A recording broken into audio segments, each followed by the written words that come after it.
Hello student, आज हम पढ़ेंगे क्लास 9th का मैथ प्रश्नावली 1 है। देखिए प्रश्नावली 1 में पहला क्वेश्चन है हमारा कि 20 और 40 के बीच समस्त धन पूर्णांक लिखिए।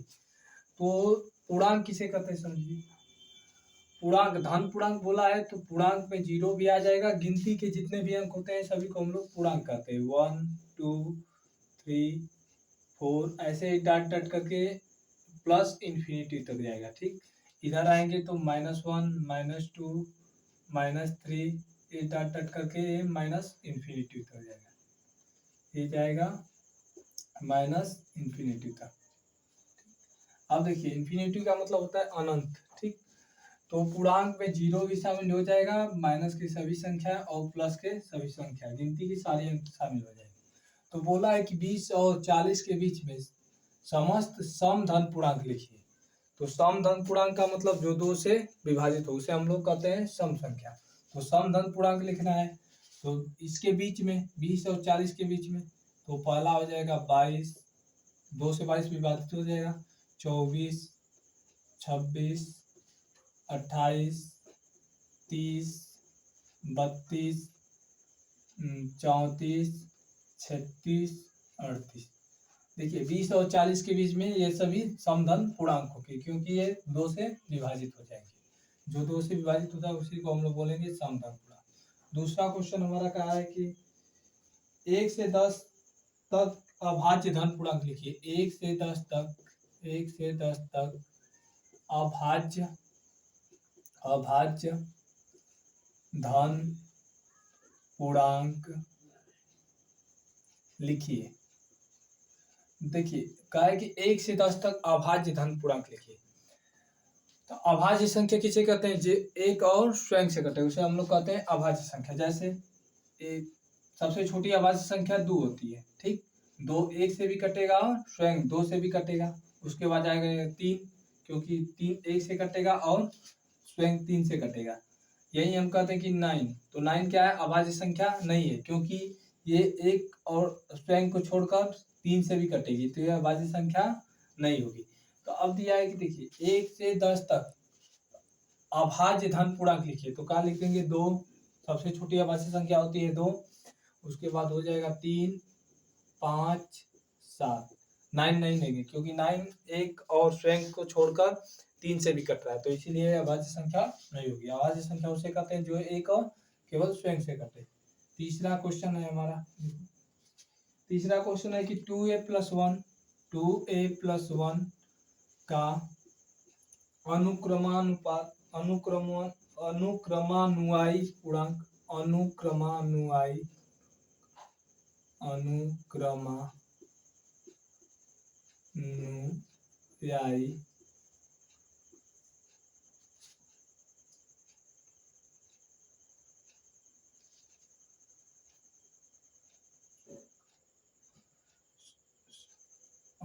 अनुक्रमानुयायी क्रमानुयायी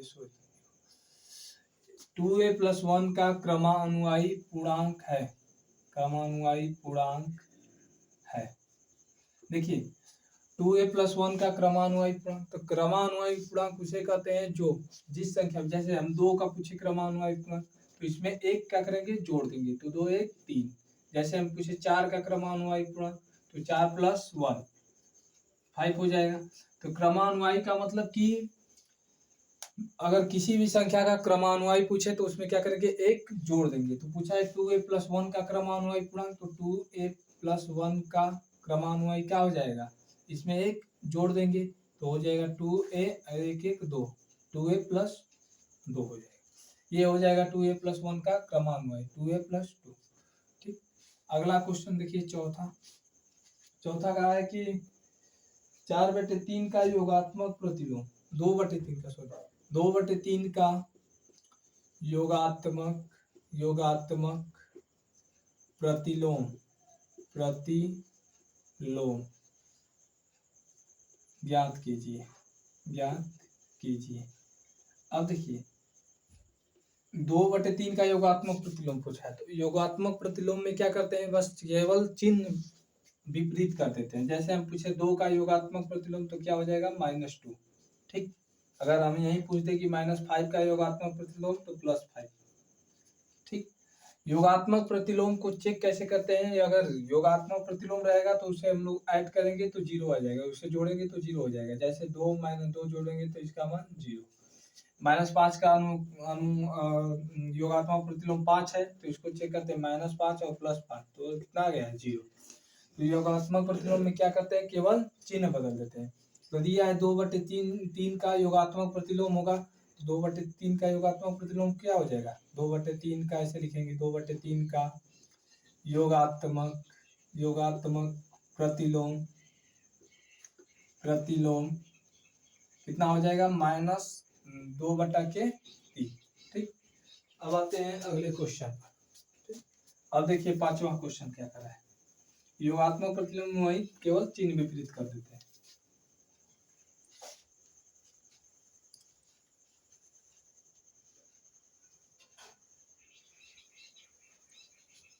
देखिए 5वां क्वेश्चन है कि -5 का गुणात्मक प्रतिलोम है। अब देखिए गुणात्मक प्रतिलोम में क्या करते हैं कि उल्टा कर देते हैं उसका। जैसे यहाँ पूछेगा कि 6 का गुणात्मक प्रतिलोम, तो 1/6। गुणात्मक प्रतिलोम चेक कैसे करते हैं? इसका मान 1 आना चाहिए। जैसे 6 का गुणात्मक प्रतिलोम 1/6 है, तो गुणा करने पर 1/6 से 6 से कैंसिल 1 आ जाएगा। ठीक, जैसे पूछती है कि 5/4 का गुणात्मक प्रतिलोम, तो क्या हो जाएगा? 4/5। गुणात्मक प्रतिलोम में केवल क्रम इसको उल्टा कर देते हैं। ठीक, 5/4 है तो 4/5। तो इसी तरह पूछा है कि -5 का गुणात्मक प्रतिलोम, तो इसमें प्लस माइनस से कोई दिक्कत नहीं है, जैसा रहेगा वैसा ही लिखेंगे, बस उसको पलट देते हैं। तो -5 का गुणात्मक प्रतिलोम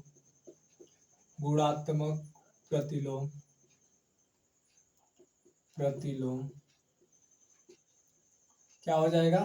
-1/5। ठीक, देखिए 6वां क्वेश्चन क्या कर रहा है हमारा। 6वां क्वेश्चन कह रहा है कि P + Q और P - Q का योगात्मक प्रतिलोम।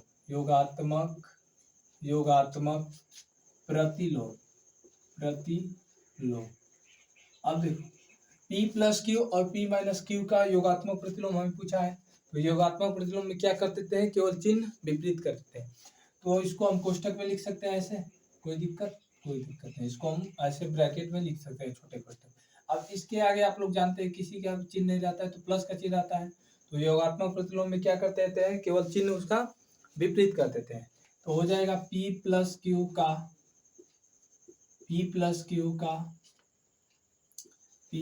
Q का योगात्मक प्रतिलोम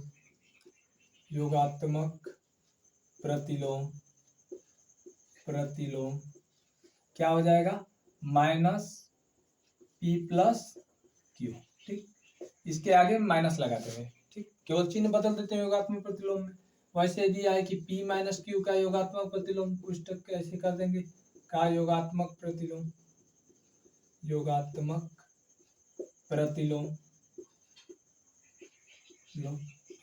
तो हो जाएगा क्या? माइनस इसके आगे लगा देंगे और P - Q। ठीक, अगला क्वेश्चन देखिए 7वां क्वेश्चन कहा है कि x के किस मान के लिए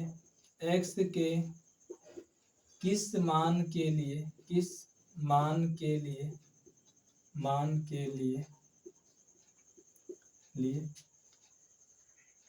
5 × 3 × 2 इक्वल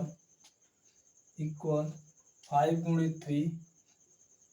× 3 और गुणे x। ठीक, कथन सत्य है।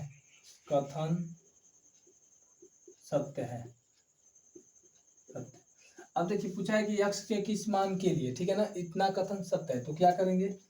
इसका 5 × 3 दूना के 6 कर देंगे इक्वल 3 × 5 = 15 और गुणे x। ठीक, 5 × 6 = 30 इक्वल 15x हो जाएगा। तो 15x इक्वल हम 30 लिख सकते हैं, थोड़ा सा इसको क्रम में लिखे तो x इक्वल कितना हो जाएगा 30 बटा के 15, तो 15 एकम 15, 15 दूना 30, तो x इक्वल आ गया हमारा 2। यानी x के किस मान के लिए ये कथन सत्य है, तो x इक्वल 2 के लिए ये कथन क्या है, सत्य है। और देखिए अगला क्वेश्चन है ऐसे ही, देखिए अगला क्वेश्चन 8वां क्वेश्चन क्या है, 8वां क्वेश्चन, ठीक। देखिए 8वां क्वेश्चन कह रहा है कि पूर्णांक में ऐसी कौन सी संख्या है जो स्वयं का योज्य प्रतिलोम है। यानी पूर्णांकों में कौन सा ऐसा पूर्णांक है जो स्वयं का योज्य प्रतिलोम है। तो योज्य प्रतिलोम में हम जानते हैं कि केवल चिन्ह विपरीत हो जाता है, ठीक। जैसे हम कहे थे कि 2 का योज्य प्रतिलोम -2 का योज्य प्रतिलोम तो क्या होता है, +2 होता है। -6 का योज्य प्रतिलोम तो +6 होता है, चिन्ह विपरीत हो जाता है। लेकिन पूछा है कि योज्य प्रतिलोम में ऐसी कौन सी संख्या है जो स्वयं का योज्य प्रतिलोम है, तो वो हो जाएगी 0। क्या होगा, 0 स्वयं का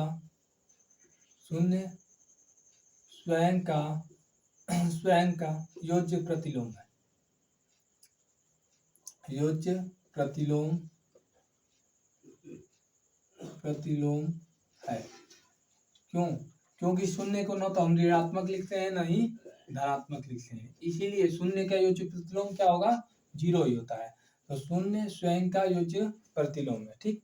या ऐसे लिख सकते हैं 0 का योज्य प्रतिलोम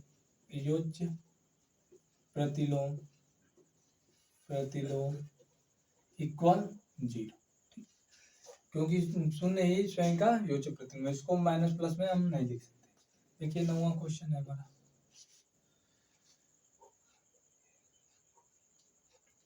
यदि a एक समधन पूर्णांक है, यदि a एक समधन पूर्णांक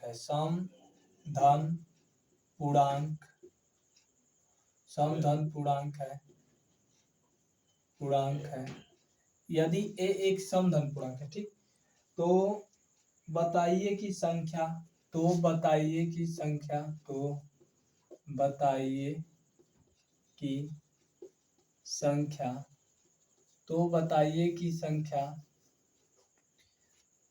a-1 और a+1, a-1 एक कोष्टक में, दूसरा में a+1 सम है अथवा विषम, सम है अथवा विषम।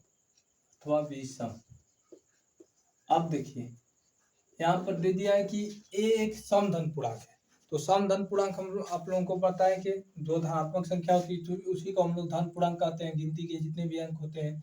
अब इसमें भी कहा है कि समधन पूर्णांक, तो समधन पूर्णांक a अगर समधन पूर्णांक है तो a इक्वल हम ले सकते हैं 2, सम संख्या उसे कहते हैं जो 2 से कटे, 4, 6, 8 ऐसे, मतलब 10 ऐसे ले सकते हैं, ठीक।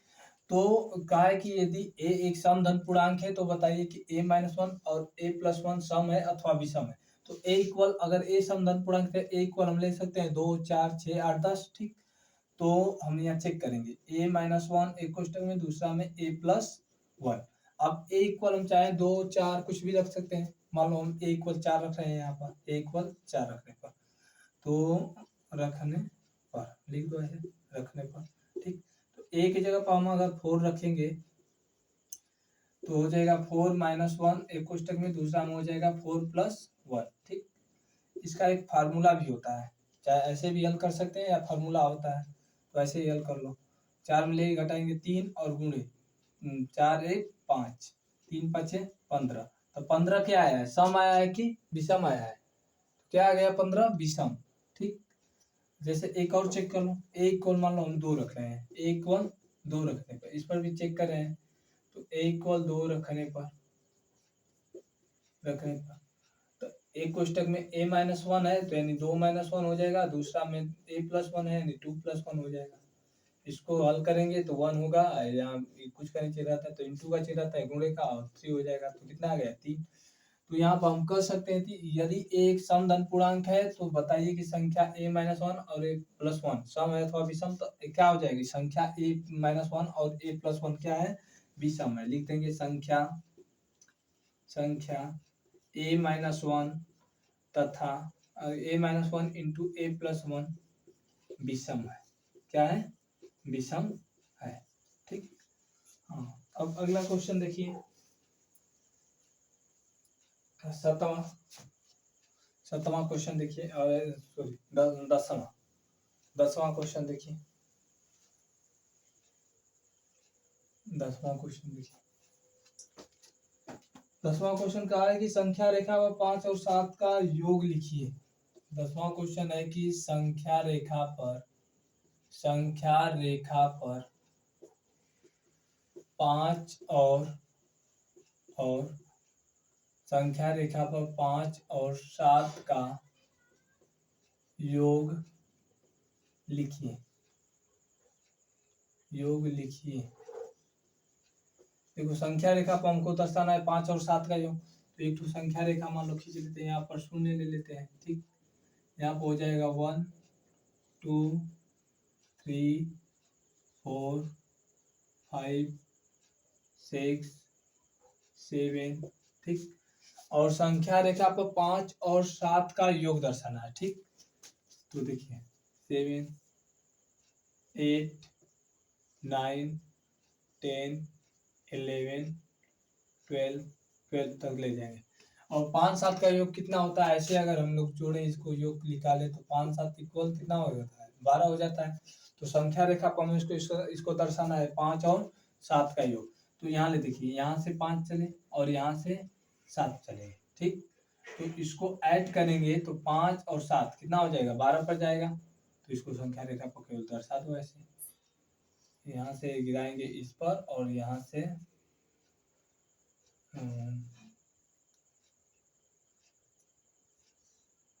और यहाँ से आ जाएगा यहाँ पर। ठीक, इसमें दर्शा देंगे बस ऐसे ही इसको दर्शा देंगे, कोई दिक्कत नहीं। 5 और 7 का योग हो जाएगा हमारा कितना? 12। और यहाँ से 1 से 5 तक ऐसे दर्शा देंगे। ठीक, संख्या रेखा ये हो गया हमारा 5 और 7 का योग कितना मिल गया हमारा? 12 मिल गया। अब देखिए अगला क्वेश्चन 11वां क्वेश्चन का है कि निम्नलिखित कथनों में से कौन से कथन सत्य हैं अथवा कौन से कथन असत्य हैं। देखो इसमें हम लिख नहीं रहे हैं, ए वाला बताते रहे। ए वाला 11वां का दो धन अभाज्य पूर्णांकों का गुणन सदैव अभाज्य होता है। दो धन अभाज्य गुणन, यानी धन अभाज्य संख्या किसे कहते हैं? यानी अभाज्य संख्या उसे कहते हैं जो एक और स्वयं से कटे। तो कहा है कि दो धन अभाज्य गुणन सदैव अभाज्य होता है। तो देखिए 2 हो गया अभाज्य संख्या, 3 हो गया, इसका गुणा करेंगे तो 2 3 कितना आ गया? 6। तो 6 तो हमारा क्या है? भाज्य संख्या हो गई। ये तो अभाज्य नहीं, क्योंकि ये 3 से भी कटेगा, 2 से भी कटेगा, 1 से भी, 6 से भी कटेगा। एक और स्वयं से जो अतिरिक्त अन्य किसी और संख्या से कट जाए उसे हम लोग कहते हैं भाज्य संख्या। तो 6 हमारा भाज्य संख्या हो गया। यहाँ पर कहा है कि दो धन अभाज्य पूर्णांकों का गुणन सदैव अभाज्य होता है। तो क्या हो गया? असत्य हो गया। दो अभाज्य धन पूर्णांकों का गुणन क्या होगा? भाज्य संख्या भी हो सकती है। ठीक, दूसरा वाला देखिए बी, इसमें का भी 11 का भी क्या दिया है कि दो धन अभाज्य पूर्णांक दो धन अभाज्य पूर्णांकों का योग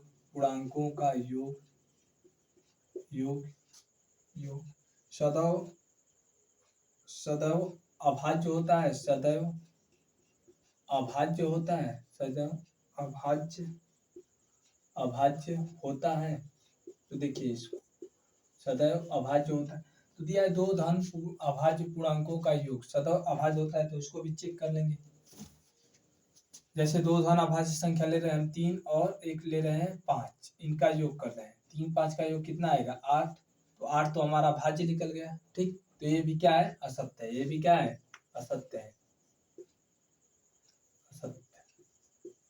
क्योंकि दो धन अभाज्य पूर्णांकों का योग सदैव अभाज्य नहीं होगा, ये भाज्य भी हो सकता है। ठीक, तीसरा इसमें का सी दिया है, देखो यदि ए और बी कोई दो ऋण पूर्णांक है, यदि ए और बी ठीक है ना, कोई दो ऋण पूर्णांक है, कोई दो ऋण पूर्णांक है, ऋण पूर्णांक है, ठीक, तब ए प्लस बी ठीक भी सदैव तब ए प्लस बी भी सदैव एक ऋण पूर्णांक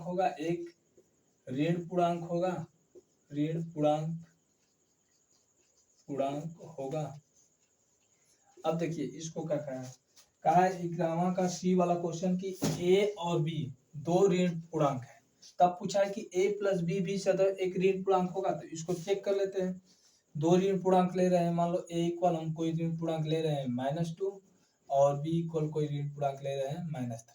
अब तब कहा है कि ए प्लस बी यानी ए प्लस बी करेंगे तो इसका योग जो होगा एक ऋण पूर्णांक आएगा। तो इसको देखो, अगर ए का मान रखें -2 और बी का मान रखें -3, इनका योग करते हैं बीच में प्लस और -3, इसको जोड़ेंगे तो कितना आएगा -5। ठीक, माइनस माइनस आपस में जुड़ जाते हैं, चिन्ह माइनस का लगता है तो -5।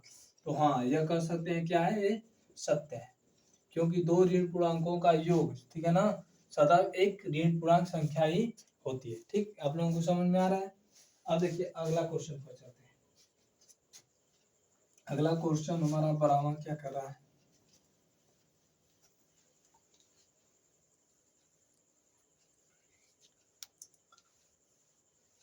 अगला क्वेश्चन देखिए 11 तक कंप्लीट हो गया थी, 12 वाला देखिए कह रहा है कि 12वां क्वेश्चन है, कह रहा है कि यदि ए एक धन पूर्णांक है, यदि ए एक धन पूर्णांक है, यदि ए एक धन पूर्णांक है तो दिखाइए कि संख्या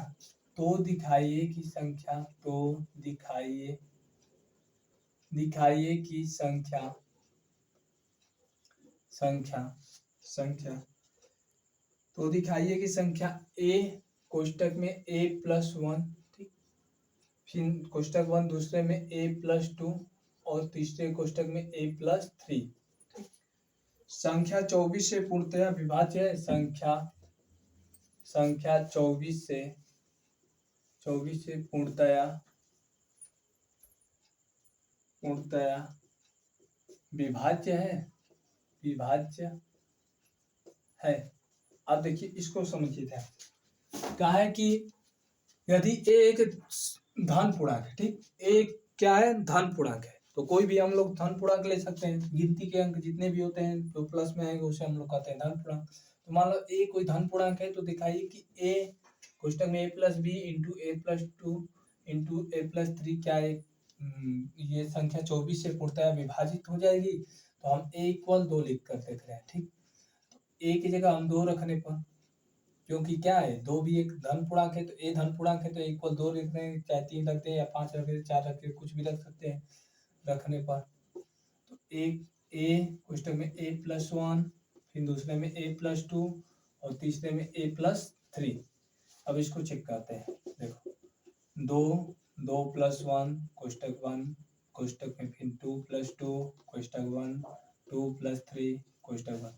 अब देखिए 2 और बीच में कुछ का नहीं चिन्ह आता है तो गुणा का चिन्ह आता है, 2 1 3 फिर गुणे 2 दूना 2 2 4 फिर गुणे 2 3 5। अब इसका आपस में गुणा करते हैं, 2 3 6 6 चौके 24 और 24 पाँचे, चाहे ऐसे लिखो ना 24 गुणे 5, ठीक। अब इसको कर देंगे 5 चौके 20 को 0 8 में लगा 2 और 5 दूनी 10 और 2 12 120।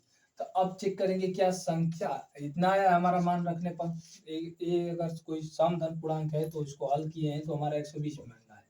तो 120 क्या 24 से पूर्णतया विभाजित हो जाएगी, तो 120 में हम क्या करेंगे, अब 120 में यहाँ पर 120 में 24 से भाग देंगे, ठीक। अगर ये 24 से पूरा कट जाएगा तो लिख देंगे पूर्णतः विभाजित है, नहीं तो नहीं है। तो 24 से घटाओ 24 से 24, 24 5 120, ठीक। तो 5 बार में पूरा पूरा कट जा रहा है, तो लिखेंगे हाँ क्या है 24 से ये संख्या क्या है, अगर ए कोई सम धन पूर्णांक है और धन पूर्णांक है तो संख्या इतना 24 से पूर्णतः विभाजित हो जाएगी, ठीक।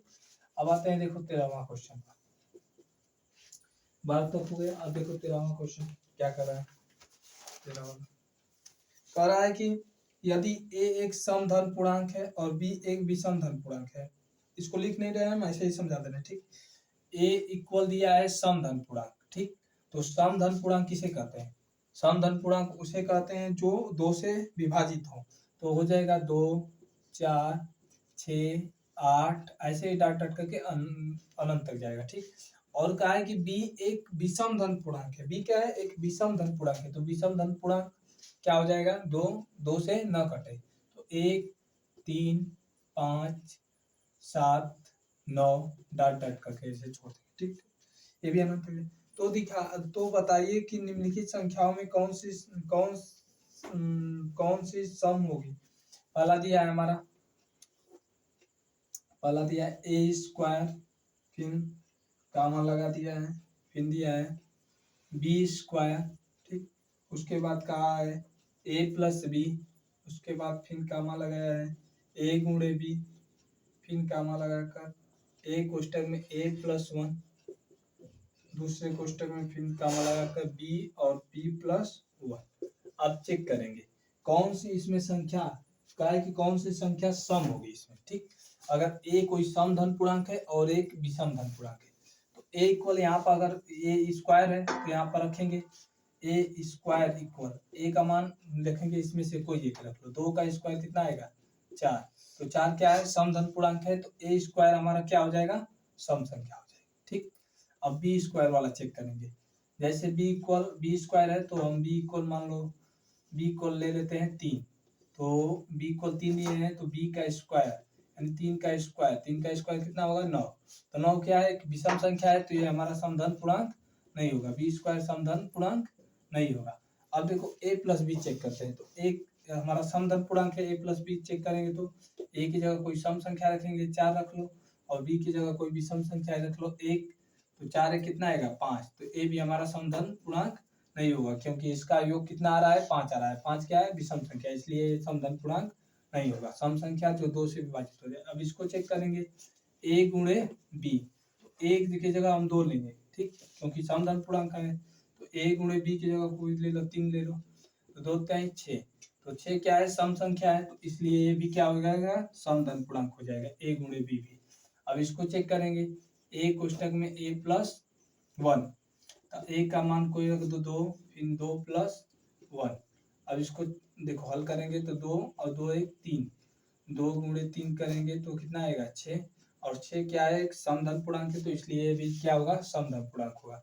अब चेक करेंगे यहाँ पर बी कोष्टक में बी प्लस 1 इक्वल, तो बी देखो बी हमारा क्या है, बी हमारा विषम धन पूर्णांक है, तो इसके जगह कोई रख लो 5 रख रहे हैं, 5 प्लस 1, पहले कोष्टक हल करते हैं, तो 5 और 5 1 6, 5 छक्का 30, तो 30 भी आ गया, 30 हमारा क्या है एक समधन पूर्णांक है, तो ये भी हमारा समधन पूर्णांक हो गया। जिस पर ट्रिक लगाए वो सब समधन पूर्णांक है, बाकी सब विषम धन पूर्णांक है। एक और इसका चेक कर लो, बी को अगर 3 लेंगे तो 3 और 3 प्लस 1 कितना हो जाएगा 3 गुणे 4 और 4 3 12, ठीक। हाँ अब देखो लास्ट क्वेश्चन है इस प्रश्नावली का, 14वां क्वेश्चन लास्ट, 14 वाला क्वेश्चन देखो लास्ट क्वेश्चन है, इसको हम लोग देखते हैं, ठीक। आगे देखिए आप लोग, इसमें कहा है कि धन पूर्णांक के किन गुणधर्मों के अंतर्गत निम्नलिखित कथन सत्य है। पहला दिया है इसमें देखो ए वाला दिया है 3 गुणे 8 प्लस 7 इक्वल 3 गुणे 8 और फिर दिया है प्लस 3 गुणे 7 कोष्टक पर। अब देखो यहाँ क्या करेंगे, दोनों पक्षों को हल करेंगे, दोनों पक्षों को हल करेंगे तो 3 गुणे 7 5 कितना 8 7 कितना होगा 15, 15 इक्वल 8 8 लिखे 24 और प्लस 3 7 21, इसको हल करेंगे तो 15 तिया 45 इक्वल 45, दोनों पक्ष सेम आ रहे हैं। तो यहाँ पर कौन सा नियम है, ये कौन सा गुणधर्म है, वितरण, कौन सा गुणधर्म है, वितरण, वितरण, क्योंकि यहाँ पर क्या किया है, केवल इसको बांट दिया, देखो 3 गुणे 8 कर दिया है, फिर बीच में प्लस किया है तो प्लस किया है, फिर 3 गुणे 7 कर दिया, इसको बांट दिया है तो इसको कहेंगे वितरण नियम, ठीक, वितरण नियम से किया है। बी वाला देखो इसी का, कहा है कि 3 + 5 गुणे 5 + 9 है, सॉरी +9 इक्वल 3 + 5 और उसके बाद +9, ये कौन सा नियम है। तो देखो ऐसे रहता है जैसे आप लोगों को एक बताया गया होगा 1 प्लस और b + c, ठीक, फिर इक्वल होता है a + b और +c, तो कौन सा गुणधर्म होता है साहचर्य नियम, साहचर्य नियम, साहचर्य नियम, ठीक, ये साहचर्य नियम से है, तो इसको ऐसे बस लिख लेंगे केवल साहचर्य नियम, इसको भी हल करेंगे तो सेम ही आंसर आएगा। सी वाला हमारा है देखो 3 × 2 इक्वल दिया है 2 × 3, ठीक, तो दोनों पक्षों को हल करेंगे, 2 × 3 = 6 और 3 दूना के 6, तो देखो ये क्या है, केवल क्रम इसका बदल दिया है, 3 × 2 किया है, यहाँ पर 2 × 3 कर दिया है, तो ये कौन सा गुणधर्म हो जाएगा, क्रम विनिमय, क्रम विनिमय में, क्रम विनिमय, ठीक है ना, ये हो जाएगा क्रम विनिमय।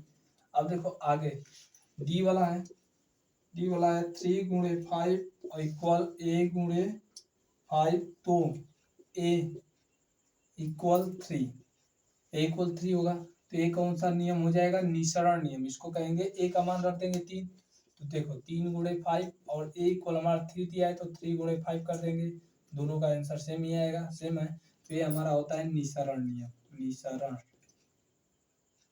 निसरण नियम, ठीक।